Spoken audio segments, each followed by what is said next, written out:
मेरी भाभी रोज़ मुझसे 1 किलो मसूर की दाल मंगवाती थी, मगर उस वक्त मैं बहुत हैरान हो जाती जब भाभी उस दाल को बिना पकाए ही अपने बेडरूम में ले जाती और जब बाहर निकलती तो वह लंगड़ा कर चलती और कहती कि दाल बहुत अच्छी थी।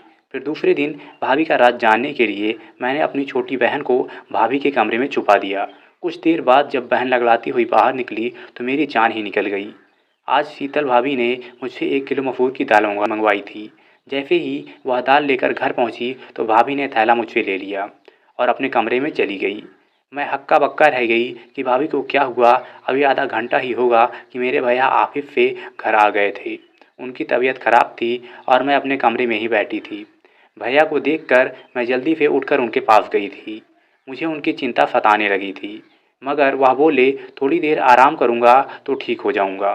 फिर उन्होंने अपने कमरे में जाने के लिए दरवाज़ा खोलने की कोशिश की तो दरवाज़ा अंदर से बंद था। भैया को कुछ शक हुआ तो भैया ने दरवाज़ा पीट पीट कर कमरे में जाने लगे तो भाभी की कोई आवाज़ नहीं आ रही थी। भैया ने मुझसे घूर कर पूछा शीतल कहाँ है और दरवाज़ा अंदर से बंद क्यों है। मैं घबरा गई और बोली भैया भाभी तो कमरे में ही हैं, शायद उनकी आंख लग गई होगी, हो सकता है भाभी आराम कर रही हो। भाई ने ज़ोर ज़ोर से दरवाज़ा बजाया, फिर बोले शीतल दरवाज़ा खोलो, जल्दी करो। लेकिन भाभी ने अंदर से कोई आवाज़ नहीं दी। मैं भैया का हाथ पकड़कर उन्हें बरामदे में लेकर आ गई और बोली आप यहाँ बैठ जाइए, मैं दरवाज़ा खुलवा रही हूँ।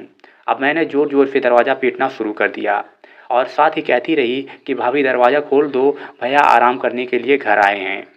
उनकी तबीयत कुछ ठीक नहीं है, लेकिन अंदर इतनी शांति थी कि कोई हलचल नहीं हो रही थी। मैं भैया के पास आकर बैठ गई। उनका चेहरा गुस्से से लाल हो रहा था। मैं बोली भैया आप कमरे में जाकर आराम कर लीजिए, हो सकता है भाभी सो गई हो। निशा भी तो सो रही है। ना में सिर हिला दिया और मुझसे बोले कि तुम यहाँ से जाओ, तुम भी आराम कर लो। लेकिन मैं भैया के पास ही बैठी रही। तभी भैया के कमरे का दरवाज़ा खुला और भाभी लंगड़ाते हुए बाहर निकलने लगी। तभी भैया गुस्से से उठे और भाभी पर चिल्लाते हुए बोले कमरा अंदर से बंद क्यों था? तुम नहीं जानती क्या मैं 2 मासूम बहनों को तुम्हारे हवाले करके काम पर जाता हूँ?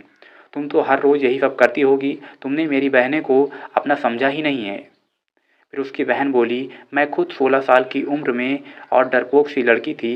भैया के गुस्से को देखकर मैं खुद ही डर गई थी, मगर फिर भी मैं आगे बढ़ी और बोली भैया आप गलत सोच रहे हैं। भाभी ने हमको कभी पराया नहीं समझा, वह माँ की तरह हम दोनों का ख्याल करती हैं। शायद आज भाभी की तबीयत खराब हो इसलिए वह सो गई होंगी। मेरी बात सुनकर भैया ने सिर पर हाथ फेरा और खुद कमरे में चले गए। भाभी की आंखों में आंसू आ गए थे और उन्होंने मुझे गले पे लगा लिया था। वह बोली शुक्रिया स्नेहा। मैंने कहा शुक्रिया को मारो गोली, जल्दी चलो भाभी किचन में चलकर दाल बनाते हैं। भाभी एक पल के लिए परेशान हो गई थी। वह बोली स्नेहा दाल तो मैंने खा ली है, तुम अपने कमरे में जाकर पढ़ाई करो। भाभी लंगलाते हुए किचन में चली गई थी, लेकिन मैं हैरान होकर वहीं खड़ी थी कि भाभी ने मुझसे झूठ क्यों बोला कि उन्होंने दाल को खा लिया है, क्योंकि मैंने अपनी आंखों से देखा था कि वह कच्ची दाल को लेकर अपने कमरे में चली गई थी। मैं अपने कमरे में आ गई और पढ़ते पढ़ते ना जाने मेरी आंख कब लग गई और फिर सुबह को घबरा कर मेरी अचानक से आंख खुली। मेरे साथ निफा की भी आंख खुली। हम दोनों साथ में जाग गई और अब हम दोनों किचन में जाकर भाभी की मदद करने लगे। आज भाभी भी बड़ी बेचैन सी और खोई खोई सी लग रही थी। भैया भी किचन में आ चुके थे। अब भैया भी रिलैक्स लग रहे थे, भाभी से आराम से बातें कर रहे थे। मैंने यह सोचकर सब नज़रअंदाज कर दिया, यह सब मेरा वहम ही होगा। सुबह में जल्दी उठकर कॉलेज के लिए तैयार हो गई और भैया के साथ ही चली गई थी। वह ऑफिस जाते हुए मुझे भी अपने साथ ले जाया करते थे और मैं निफ़ा एक ही कॉलेज में साथ पढ़ते थे। उसकी फर्स्ट ईयर के एग्ज़ाम हो चुके थे, इसलिए उसकी छुट्टियां चल रही थी, जबकि मैं सेकेंड ईयर में थी और मेरे एग्ज़ाम के लिए अभी महीनों बाकी थे। कॉलेज से घर आने के लिए मैं बस में सफ़र करती थी। मैं जैसे ही घर पहुंची तो मुझे लगा ही था जैसे भाभी मेरे इंतज़ार में बैठी होगी। वह मुझे देखकर फ़ौरन ही कहने लगी कि स्नेहा जल्दी से यूनिफॉर्म बदल लो और मुझे 1 किलो मसूर की दाल लाकर दे दो। फिर वह अपने कमरे से पैसे लेने के लिए चली गई थी। भाभी की लंगड़ाहट भी खत्म हो चुकी थी। मैं जल्दी से मुंह धोकर भाभी के पास आ गई थी और शीतल भाभी से पैसे लेकर 1 किलो मसूर दाल लेकर आई थी। आज मैंने भाभी को थैला पकड़ाते हुए कहा भाभी आज प्लीज़ दाल चावल बना लीजिए। मेरी भाभी के चेहरे का रंग एक पल के लिए फीका पड़ गया था। फिर उन्होंने हाँ में सिर हिला दिया और दाल अपने कमरे में लेकर चली गई। मुझे एकदम से अजीब सा लगने लगा कि ऐसा कैसे हो सकता है कि कच्ची दाल अपने कमरे में कौन लेकर जाता है। फिर मैं यही सब सोचती हुई अपने कमरे में आ गई और पढ़ने लगी। शाम के वक्त भैया ऑफिस से आए तो मेरे और निफ़ा के लिए खाने पीने का सामान भी लेकर आए। भैया की आवाज़ सुनकर भाभी भी अपने कमरे से निकल कर आ गई और वह लंगड़ा कर चल रही थी। मैं हैरान रह गई कि पहले तो भाभी के पैर की लंगड़ाहट खत्म हो चुकी थी, अब दोबारा वह क्यों लंगड़ा कर चल रही है। मुझे भाभी पर शक हुआ, कहीं भैया को दिखाने के लिए नाटक तो नहीं करती। लेकिन जब मैंने भाभी के चेहरे की तरफ देखा तो साफ साफ पता चल रहा था कि वह बड़ी तकलीफ में है। मैंने अपनी पूँछ को फ़ौरन बदला और भाभी के पास गई और उनसे पूछने लगी कि उनके पैरों में क्या हुआ है। वह तो चुप हो गई। भैया की बड़ी भूख लगी थी, इसलिए भाभी फटाफट किचन में चली गई थी और मैं अक्सर किचन में भाभी की मदद करती थी। आज भी मैं उनकी मदद के लिए किचन में चली गई। मैंने कहा, भाभी दाल चावल के बारे में सोच सोच कर बड़ी भूख लग रही है। भाभी ने मेरी तरफ बड़ी अजीब सी नज़रों से देखा। भाभी कहने लगी, आज तो मैंने घर में आलू की सब्ज़ी बनाई है, दाल तो मैं कब की खा गई। मैं एकदम हक्का बक्का रह गई। एकदम से मेरा दिल भर आया और मैंने सब कुछ छोड़ छाड़ कर अपने कमरे में चली गई थी। मैं अपने सोचों में गुम थी, लेकिन निफ़ा को देखकर मैं एकदम से चौंक गई थी, क्योंकि वह अपनी पुरानी फर्स्ट ईयर की किताब खोलकर बैठी थी। मैंने उससे कहा कि जब पढ़ने के लिए दिन थे तब तो पढ़ाई से जान बचा ली, अब क्या फ़ायदा इस पढ़ाई का। मैंने निशा से किताबें छीनने के लिए हाथ आगे किया तो उसने मेरा हाथ झटक दिया और एकदम गुस्से से बोली, कभी तो मेरी जान बख्श दिया करो, हर वक्त मेरी बाँ बनने की कोशिश मत किया करो। आप सिर्फ मुझसे 2 साल बड़ी हैं, 20 साल नहीं जो मेरे हर मामले में टांग अड़ाती फिरती हो। फिर निफ़ा से इस तरह के बर्ताव की बिल्कुल भी उम्मीद नहीं थी। निफ़ा ने तो कभी मेरे साथ इस तरह की बात भी नहीं की थी। उसे छोड़कर भैया के पास आकर बैठ गई मैं। भैया मुझसे पढ़ाई के बारे में पूछने लगे, जबकि मेरा सारा ध्यान भाभी की टांग पर था। वह भैया के सामने आने का टाल रही थी और बहुत मुश्किल से कोशिश कर रही थी कि वह लंगड़ा कर न चले। भैया ने मुझसे जब यूं सोच में गुमसुम पाया तो परेशानी की वजह पूछने लगे। मैंने बिना सोचे समझे ही भैया को बता दिया कि निफ़ा ने मेरे साथ बदतमीजी की है। भाई यह बात सुनकर हैरान हो गए थे। उन्होंने निफ़ा को आवाज़ देकर बाहर बुलाया और बोले, तुम हर वक्त कमरे में क्यों घुसी रहती हो, बाहर आकर हम सबके साथ क्यों नहीं बैठती। भैया के शब्द अभी मुंह में ही थे कि निफ़ा ने ज़ोर ज़ोर से रोना शुरू कर दिया था। वह बोली, पिताजी खुद तो इस दुनिया से चले गए, लेकिन मुझे दर दर के ठोकरें खाने के लिए छोड़ गए। भैया कहता है कमरे में मत बैठो, भाभी कहती है घर के कामों में हाथ बटाओ, तो मेरी दुश्मन ही बनी हुई है। भैया निफ़ा की हालत देखकर हैरान रह गए थे। फिर भैया उठे और निफ़ा को गले से लगाकर प्यार करने लगे और बोले, निफ़ा तुम जानती हो मैंने कभी तुम्हें भी अपनी बहन की तरह ही नहीं समझा, हमेशा अपनी बेटी ही समझा है। फिर तुम इस तरह की बातें क्यों सोचने लगी हो। निफ़ा कुछ भी बोले बिना सिर्फ रोती चली जा रही थी। हम सब भी परेशान हो गए थे। फिर अचानक ही उसने अपने आंखों के आंसू पोंछ लिए और हमसे माफ़ी मांगकर कमरे में चली गई थी। भैया ने भाभी को आवाज़ देकर बुलाया और बोले, शीतल आजकल निफ़ा घर में ही होती है या इतनी चिड़चिड़ी क्यों हो गई है। भाभी का चेहरा एकदम सफ़ेद पड़ चुका था, वह बड़ी डरी हुई लग रही थी। वह बोली, सुनील निफ़ा हर वक्त कमरे में ही बैठी रहती है, इसलिए मैंने 1-2 बार उसे बोला था कि घर के कामकाज में थोड़ी मेरी मदद किया करो, इस तरह से तुम बोर नहीं होगी। शायद उसे मेरी यह बात बुरी लगी होगी। भैया कुछ सोचने लगे, जबकि न जाने मुझे ऐसा क्यों लगने लगा जैसे शीतल भाभी हमसे कुछ छुपा रही थी। बस सिर्फ इतनी सी ही थी, कुछ ना कुछ गड़बड़ तो ज़रूर थी। अगले दिन भैया हमारे कमरे के लिए टीवी लाए, अच्छी अच्छी मूवीज़ लेकर आए, किताबें और नॉवेल्स भी लेकर आए और लाकर निफ़ा के हाथ में थमा दी थी और भैया कहने लगे, आज के बाद तुम घर में बोर नहीं होगी। फिर कैरम भाभी के हाथ में दे दिया और बोले, शीतल तुम और स्नेहा कैरम खेला करो। यह देखकर भाभी भी मुस्कुरा गई थी। जब मैं कमरे में आई तो निफ़ा मुझे बड़ी जोश में लग रही थी। स्नेहा मैं सारा दिन फिल्में देख लिया करूँगी, तुम पढ़ाई में ध्यान लगाती रहना। मेरा दिल भी ललचा गया। भैया निफ़ा के लिए तो बच्चों वाली फिल्में लेकर आए थे। मैं देर रात तक जाकर पढ़ाई करती थी। एक दिन पढ़ाई कर रही थी, तब मैंने भाभी को अपने कमरे से निकलते हुए देखा। वह तेज कदमों से चलती हुई छत पर चली गई। ना जाने इतनी रात को छत पर क्या करने गई थी। मैं तो बड़ी परेशान हो गई थी। मैं पढ़ाई वगैरह सब भूल कर बाहर ही देखती रह गई। तकरीबन 1 घंटा छत पर बिताकर भाभी अपने कमरे में वापस चली गई थी। आखिर यह सब हो क्या रहा था। मैं इस फिक्र में घुलती जा रही थी, जबकि मेरा दिल पढ़ाई में लग ही नहीं रहा था। कॉलेज से जैसे ही वापस आई तो भाभी ने मुझे पैसे थमा दिए और फिर से मुझे 1 किलो मसूर की दाल लाने के लिए भेज दिया। मैं कपड़े बदलने के लिए कमरे में गई तो यह देखकर दंग रह गई थी कि निशा फर्स्ट ईयर की किताबें फिर से पढ़ रही थी। मुझे देखकर वह इस तरह चौंक गई कि झट से वह किताब सहित कमरे से बाहर निकल गई थी। मैंने सोचा कि पहले भाभी की दाल ला देती हूँ, फिर निशा को तो बाद में देखूंगी।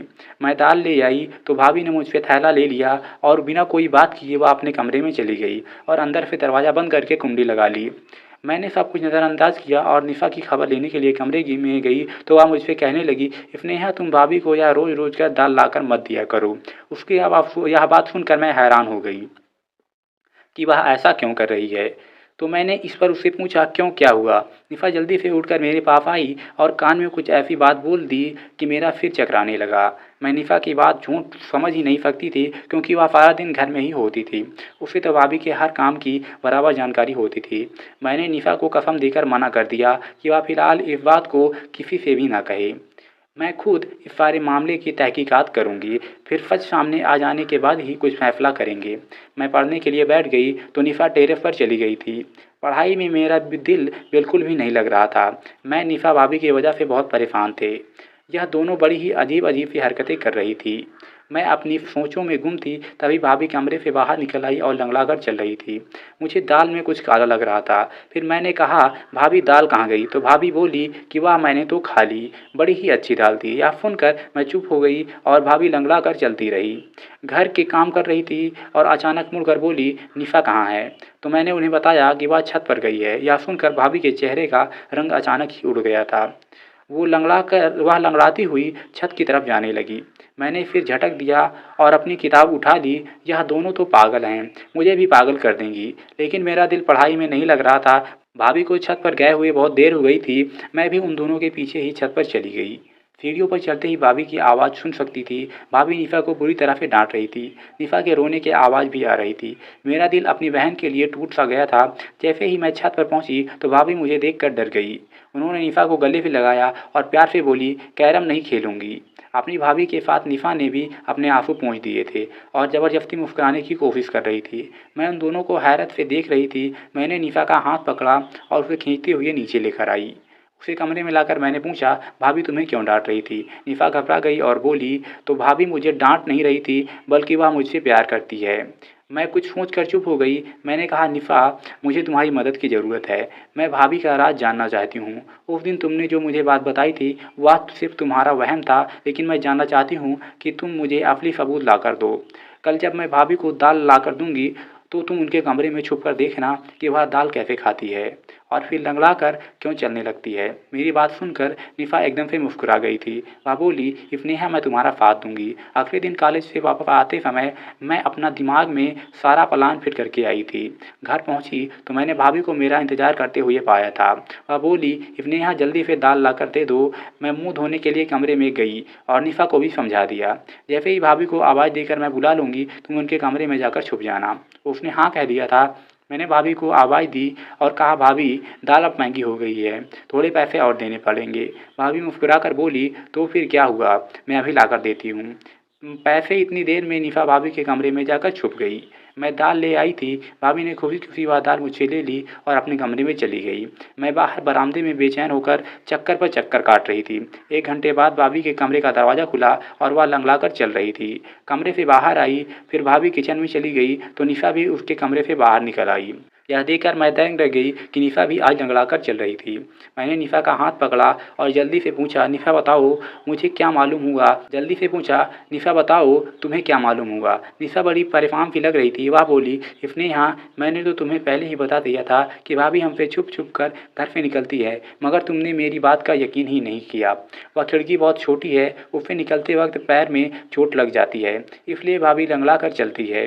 मैं भी उस खिड़की से निकल कर भाभी के पीछे जाना चाहती थी, मगर इस चोट की वजह से मैं वापस आ गई। मैंने निशा को कसम दी कि वह भैया को इस बारे में कुछ ना बताए।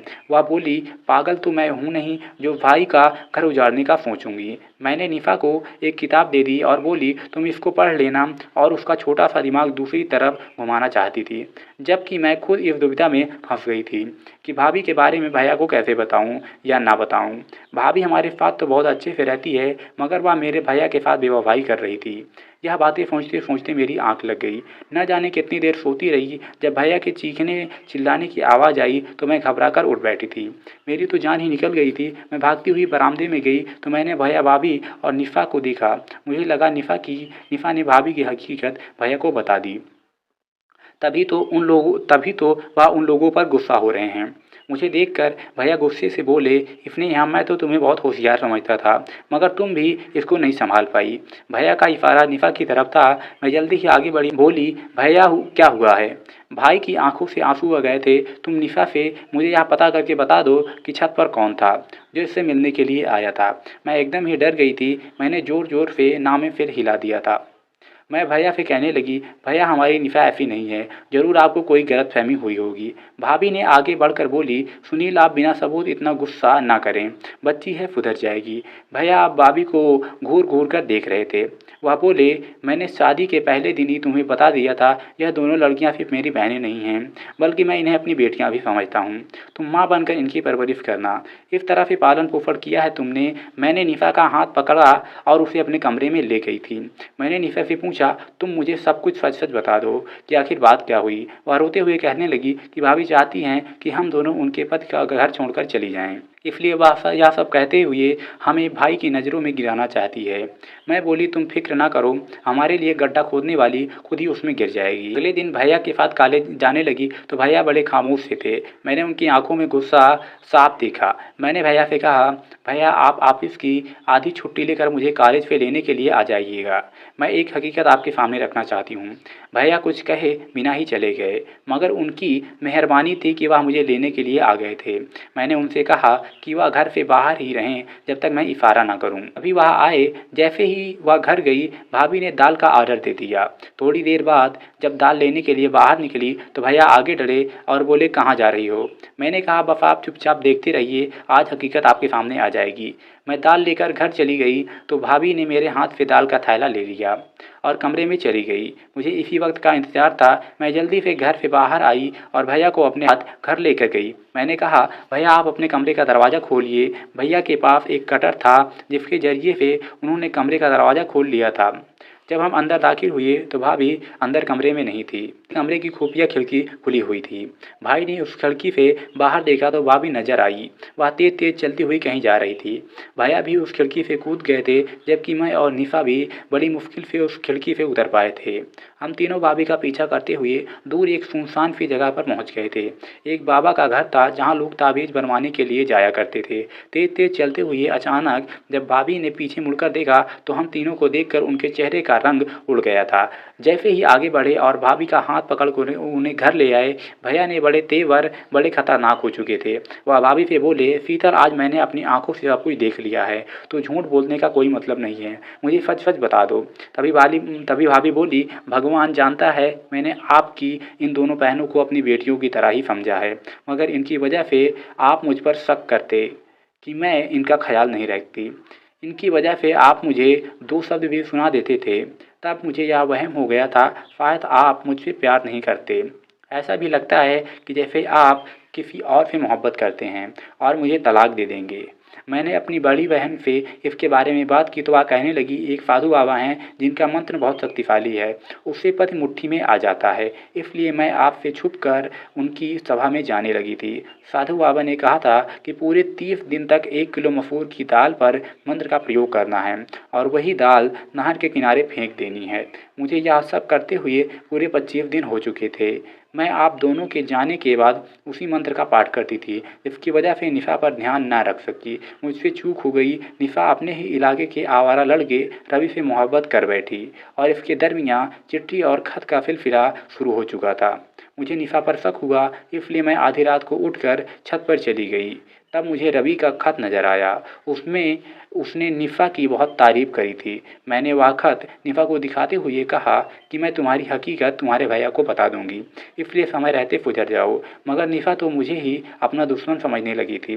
वह यह ठान चुकी थी कि 30 दिन बाद यह प्रक्रिया पूरी हो जाएगी और मेरी मन्नत भी इसके बाद निफ़ा से सख्ती से पेश आऊँगी। मगर यह व्रत पूरा होने से पहले ही आप मेरा राज जान चुके हैं। मैं आपसे माफ़ी चाहती हूँ कि मैं निफ़ा का ख्याल ख्याल नहीं रख पाई। मैंने निफ़ा की तरफ देखा तो वह शर्म के मारे सिर से झुकाकर खड़ी थी। भैया ने आगे बढ़कर निफ़ा के सिर पर हाथ रख दिया और बोले, बेटा अगर रवि अच्छा लड़का होता तो मैं उसकी शादी तुम्हारे साथ खुद करवा देता, मगर वह बहुत बुरा इंसान है। इलाके की हर लड़की के ऊपर उसकी नज़र है। निफ़ा रोने लगी और बोली, भैया घर में सूनापन और अकेलापन था, इसकी वजह से मैं इस गलत राह पर चली गई थी, वरना मुझे रवि में कोई दिलचस्पी नहीं है।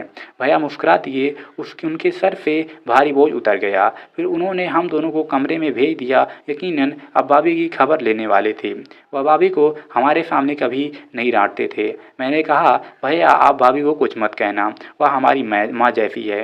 भाभी रोती हुई हम दोनों बहनों को गले लगा गई और एक बार फिर हमारे घर में प्यार का खुशनुमा माहौल बन चुका था। आप लोगों को यह कहानी कैसी लगी कमेंट में ज़रूर बताना। बाकी ऐसी ही कहानियों के लिए आप इस चैनल को सब्सक्राइब कर सकते हो। बाकी मिलते हैं नेक्स्ट वीडियो में।